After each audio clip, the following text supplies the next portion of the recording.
it is your buddy, Peace and Harmony, with you here today. Much love going out to all the beautiful, empowered harmonizers.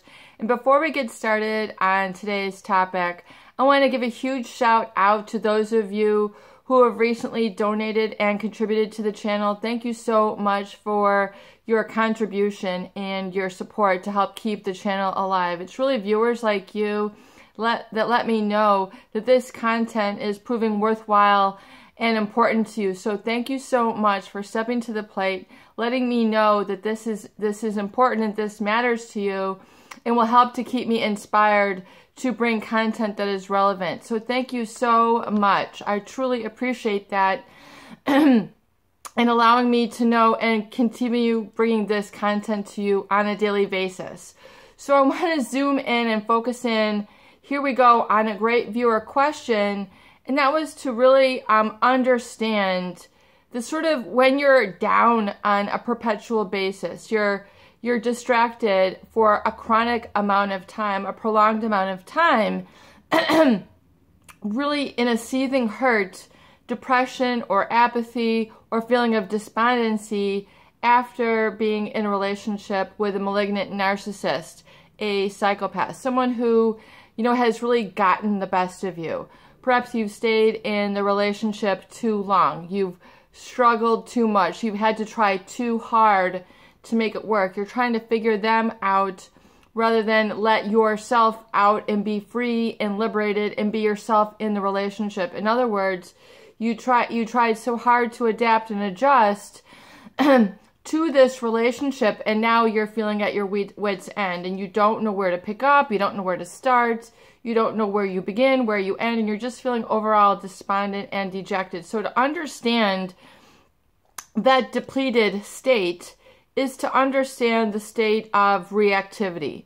So oftentimes, when you're in a relationship with these types of individuals, they cause for you to be overly reactive, overly stimulated, hyper aroused, hyper into their structure, their design, what their needs are, what their wants are, and you become almost like what Dr.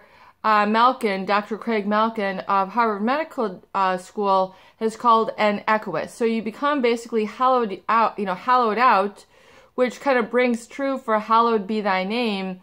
In other words, when we talk about even, fulfilling the divine creator, being hallowed, being honored, and kind of being filled with that divineness, in essence, it becomes a surrogate purpose in your life. And as Dr. Craig Malkin says, one becomes almost as an echoist. So your desires become fused with their desires, which is a natural bonding state. And it's a state when you're really with someone who is worthwhile, you tend to share the same dreams, interests, things of this nature. But yet when you're in a relationship of this nature, perhaps of a traumatic bonding, you begin to really hollow yourself out or empty yourself out and become reactive in support, otherwise supply to them, or a target to them. Either supply, meaning you're always helping to validate their status versus your own status. In other words, you lose a little bit of ground when you're with them every time. And over a period of weeks, months, and years, the effect can become profound, especially when you are in a devalued and discarded state. So then the antidote, the solution, if you are feeling that sort of hollowed out, empty, sort of dejected state, is to realize that it's then to cease and to stop the reactivity. Because this has become a triggered state for you. And so when you're consistently down, dejected, feeling distracted by them, like another viewer said, that you can't get their eyes off of them, you're constantly obsessing about them, versus kind of taking a look at you and your needs and being okay with that no longer feels okay. Your own life focus, your own life needs, kind of where you begin and end, is we're saying the boundaries and standards become displaced, i.e. lost, with their needs, taking precedence over your own. In fact, it can become so profound that you no longer can identify with your own needs. You tend to become very lonely, isolated, and dejected, and just kind of feel like you're in a zombie state, automatic pilot, and you don't feel well. You don't feel good. So it's, in other words, you've assimilated, taken on too much of their energy. And so it's very important for us to discuss that and to know that there's an energy about people.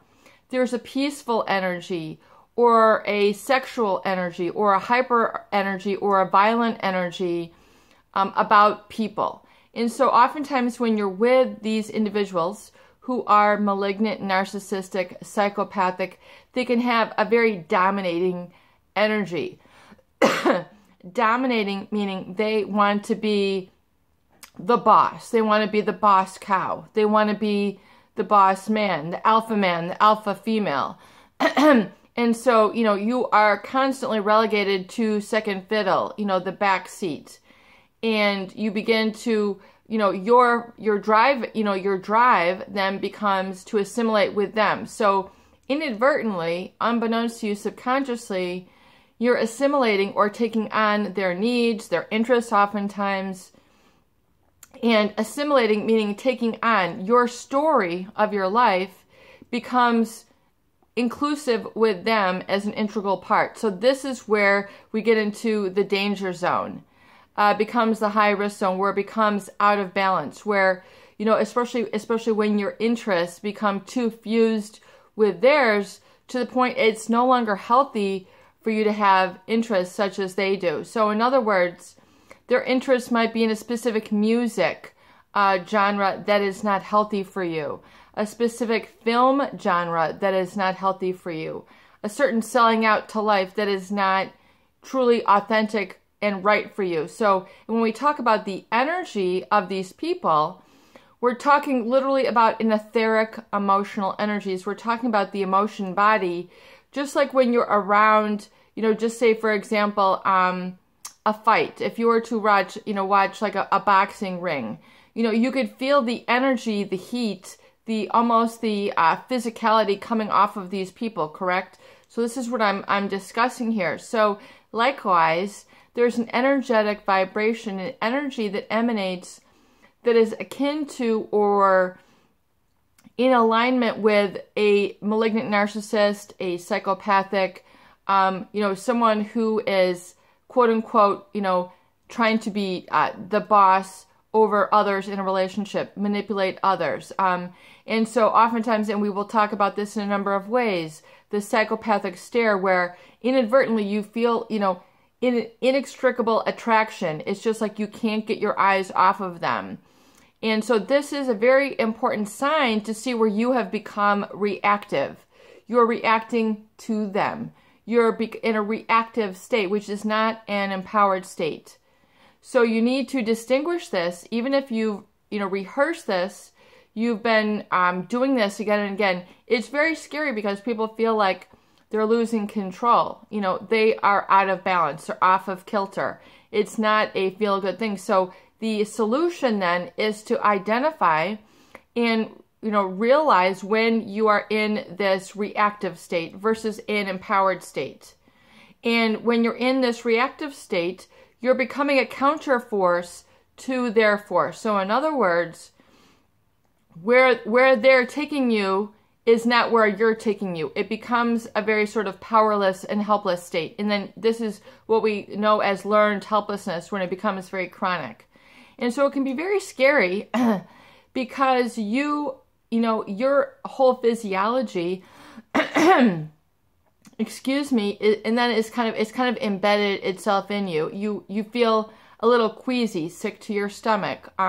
You feel out of balance. You just feel sort of unhappy, unhealthy. You can't quite put a finger on it. And oftentimes it's because you have absorbed too much of this chaotic, engineered chaos energy, this sort of look at them energy. You are getting too sucked into the lies or the illusion. And this is too much the drama. So it's kind of like you're in the midst of a really bad movie that, is almost like a franchise and you need to pull and extract yourself out of. You're too, sucked in. You've lost your own sense of self and self responsibility, accountability. You're made unaware of your own energy, your own needs, your own happiness, your own heart center. So this is what we need to then stop the reactivity. So that's why it's important to come to a state of, neutrality, indifference, and come into a peaceful energy, what you might want to call clear rock. But even, a lot of people want to call it that. Excuse me. But what I really want to have you to do is to stop the reaction and to get to that state where you are not only reacting to them, you're ceasing the reaction. So the de-energized state is you're constantly still reacting. Your body is on a perpetual loop of reacting to them. Reacting, and you're not acting, you're not being proactive. So when you get to that, you need to actually give command to yourself to say, enough is enough. I'm looking away. I'm turning my gaze elsewhere. Enough is enough. I have had enough. And never again is now. I'm keeping my eye, my vision, my sensibility on something else that is proactive and more important to me now. So then you're gazing your eye, your sight, your sound, your taste, the rhythm in your body. You have to sort of, de-accelerate from that reactive mode and then re-accelerate and get a new momentum and a new little feeling going, little by little, that is your energy, that is your interest, that is your vision, and that is your response, your responsibility to yourself. So it's very important to understand the difference between reactivity and responding. So reacting is like, as if you were to see a car crash or a train, where you're reacting to a very horrific state. So you're reactive, and you can't get it out of your system. It's kind of like you cannot be the innocent bystander. Your feelings are perpetuated. And so now it's time to begin to say enough is enough. I've had enough. I've hit rock bottom. This is no longer healthy for me. Enough is enough. I am stopping this reactivity now. 100%, and I'm committed. Enough is enough. So you need to be very firm and energetic and assertive and responsive to yourself. You need to get more responsive to yourself. So even looking at your list, like the things that I've been procrastinating on or my lessons learned, when you're getting to that de-energized state, you need to say, whoa, I have becoming too reactive. I've internalized too much of this person's energy and I'm becoming too reactive. They have gotten the best of me. Now is the time to stop. Enough is enough. So it's being very assertive, declaring your boundary and realizing you need to really de-accelerate, which means stop the fuel. In other words, taking your gaze off of them. And then likewise, the feelings, all that you had caught up. And really, realizing that is, giving yourself permission to then get a list of what is truly where you need to be responsible. So if you can write out on a piece of paper, if I were to stop this feeling of depression and funk in my life, and to really focus on the things that would make me feel better, those things that really truly make me feel better are in the list 1 through 10. List 1 through 20. Even just list your paper. The things that truly make me feel better that I've been withholding from myself are in list 1 through 20. And your body will know what it has done. Your body is the subconscious mind. Your body has the answers. But you have to be able to ask these questions of yourself and really write them down, because they're not, if you've been perpetuated in this, it's not going to become natural. It's not going to become organic.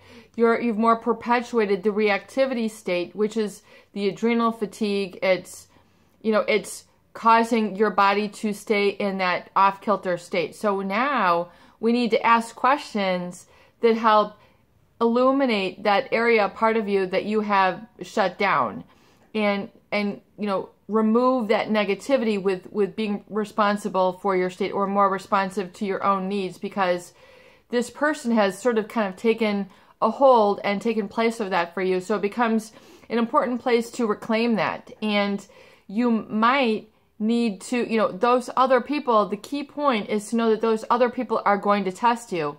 In other words, they might still be around, that you might still be used to that same pattern in relationships. So you need to do a pattern interrupt, not reacting, not responding to them the way that you did, not looking at them, not answering, not being responsive, not having your body flinch and flex every time you see them, not entering into the same reactivity, changing the pattern that you feel for them. So instead of looking at them, so looking at your particular pattern, if every time you've looked at this person or thought of this person in your mind's eye, have you always felt a sense of loss? Well, if that is then your problem, then you need to turn that and flip it around to a sense of gain.